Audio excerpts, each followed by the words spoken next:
Nah, NSAID ini berhubungan dengan efek samping pada saluran cerna yang signifikan. Ini yang penting, gimana teman-teman mengidentifikasi gastropathy NSAID di layanan primer. Nah, ini nyata-nyata pasien kita. Kebanyakan pasien kita dengan gastropathy NSAID itu biasanya pasien sepuh, pasien tua, pasien geriatri. Kebanyakan merupakan pasien geriatri dengan usia di atas 60 tahun. Dia datang itu jarang dia akan ngomong itu, dokter, saya gastropathy NSAID. Nah, nggak mungkin ya beliau ngomong gitu. Jadi beliau biasanya akan datang, mungkin saya dokter nggak mau makan. Atau dia dengan anaknya, dok, ibu ini nggak mau makan. Baru kita gali, loh kenapa nggak mau makan, Bu? Atau Pak, apa lauknya nggak cocok gitu? Oh nggak, dok, saya nyeri. Nah itu dia baru ngaku kalau dia itu nyeri. Ya, loh kenapa kok nyeri? Jadi kita harus menggali informasi dari pasien. Nah ini, manifestasi klinis gastropathy NSAID itu utamanya adalah dispepsia. Jadi sebagian besar pasien gastropathy NSAID datang dengan dispepsia. Jadi teman-teman, kalau menemui pasien keluhan nyeri ulu hati dan pasien usia di atas 60 tahun, ada nggak riwayat penggunaan obat-obatan anti nyeri? Atau ada nggak riwayat penggunaan jamu? Kalau di Jawa sini ya, kalau di Jawa banyak ini jamu pegelinu, ya, kemudian jamu kuat, yang kita tahu isinya adalah NSAID, dosis tinggi dicampur kortikosteroid. Hati-hati ya, jadi jangan asal udah ngasih antasida aja, tapi kita gali lebih dalam. Kemudian sebagian pasien juga datang dengan keluhan ulkus peptik, kemudian gastritis erosif, kemudian sebagian kecil ada perdarahan saluran cerna. Kemudian ada pasien yang datang dengan, dokter, saya ini lemah, letih, lesu, gampang capek, dok. Jalan sedikit, dok, nggak ada 100 meter, cuman ke depan itu loh, dok, ke toko depan, saya itu udah ngos-ngosan, atau saya itu agak sesak, capek. Nah itu. Jadi pasien kan itu adalah keluhan yang biasanya disampaikan oleh pasien. Kemudian ada beberapa pasien itu datang dengan striktur atau stenosis. Striktur itu karena terjadi luka, kemudian terbentuklah jaringan ikat, akan terjadi striktur. Striktur itu penyempitan lumen akibat terbentuknya jaringan ikat. Atau pasien ini datang dengan akut abdomen, tanda-tanda akut abdomen, tanda-tanda peritonitis, ya. Karena apa? Karena terjadi perforasi. Kalau yang ini, teman-teman, akut abdomen, peritonitis ini sering ditemui pada pasien-pasien tua yang biasanya pekerjaannya itu pekerjaan berat ya, seperti ya kuli bangunan, atau pasien-pasien yang memang dia sering menggunakan obat-obatan nyeri atau jamu ya. Kalau di Jawa sini banyak orang yang menggunakan jamu pegelinu. Jadi dia nggak ngaku, enggak, saya nggak pernah minum obat nyeri, nggak pernah saya minum obat kimia, katanya gitu.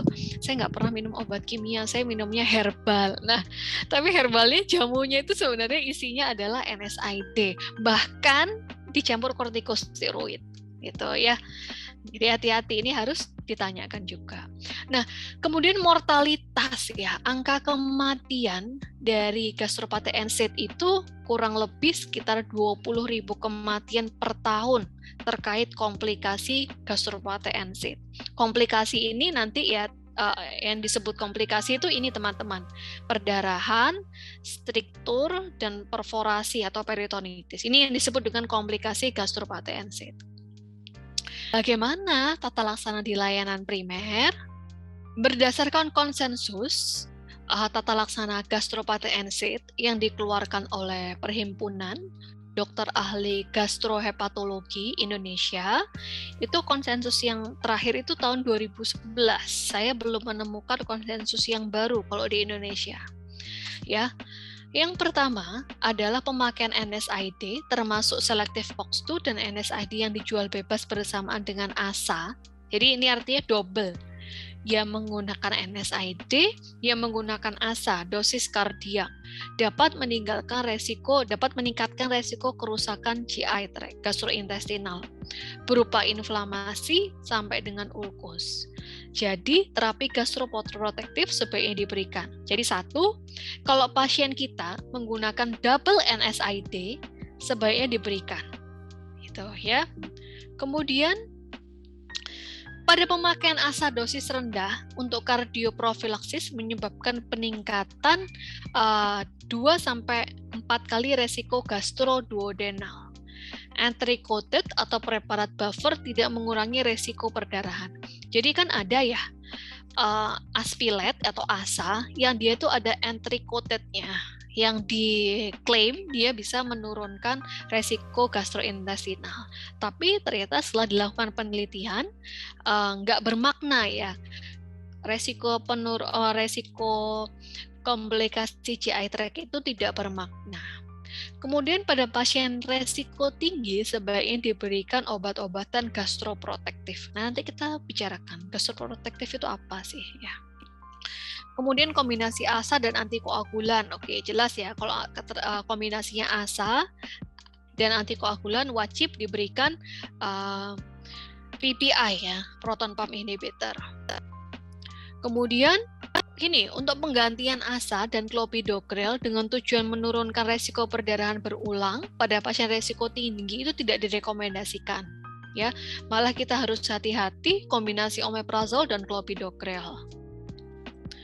Kemudian PPI dan rebamipid adalah obat pilihan untuk terapi dan pencegahan kerusakan mukosa gaster. Jadi konsensusnya ya, jadi apalagi kalau layanan kesehatan primer kita nggak bisa saklek akan rekomendasi ya.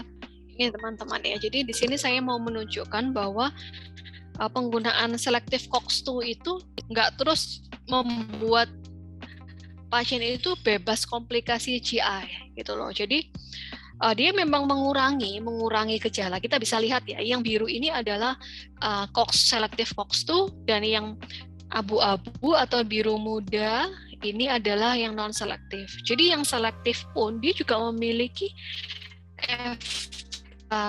efek samping terhadap gastrointestinal ya. Sehingga pemilihan COX-2 selektif itu bukan menjadi pilihan utama pada pasien dengan gastropati NSAID. Nah, kemudian faktor resiko. Artinya, kalau pasien kita itu memiliki resiko salah satu atau lebih dari satu resiko yang di sini, itu resiko gastropati NSAID itu menjadi lebih tinggi. Apa aja? Yang pertama riwayat ulkus dengan komplikasi. Komplikasi di sini itu seperti struktur, perdarahan, dan perforasi. Kemudian faktor resiko multiple. Multiple dari mana? Dari poin 1, 2, 3, 4 ini. Usia 65 tahun, NSAID dosis tinggi, ya, atau riwayat ulkus tanpa komplikasi, atau dia pengguna NSAID yang double. Dia juga minum aspirin untuk jantungnya, dia juga minum natrium diklofenak untuk lututnya. Misalnya seperti itu ya. Atau pasien yang dia juga minum aspirin, juga minum clopidogrel, dia juga minum antikoagulan. Nah, itu termasuk resiko tinggi. Jadi faktor resiko multiple ya. Bagaimana konsensusnya pencegahan gastroenteropati? Yang pertama adalah stratifikasi. Stratifikasi risiko gastrointestinal dan stratifikasi risiko kardiovaskular. Stratifikasi risiko gastrointestinal dari slide yang sebelumnya tadi ya, apakah dia itu termasuk yang rendah, sedang, atau tinggi.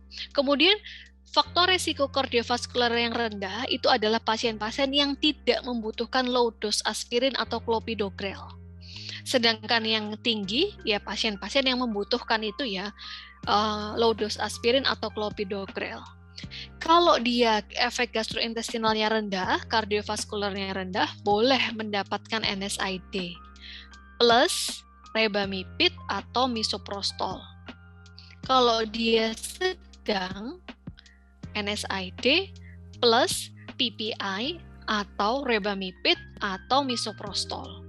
Kalau dia faktor gastrointestinal resikonya tinggi, baru terapi alternatif atau COX-2 inhibitor. Terapi alternatif ini maksudnya adalah terapi di luar NSAID. Boleh terapi adjuvan, apa aja boleh. Nanti kita bahas terapi adjuvan itu apa aja ya. Kemudian plus PPI dan rebamipid atau misoprostol.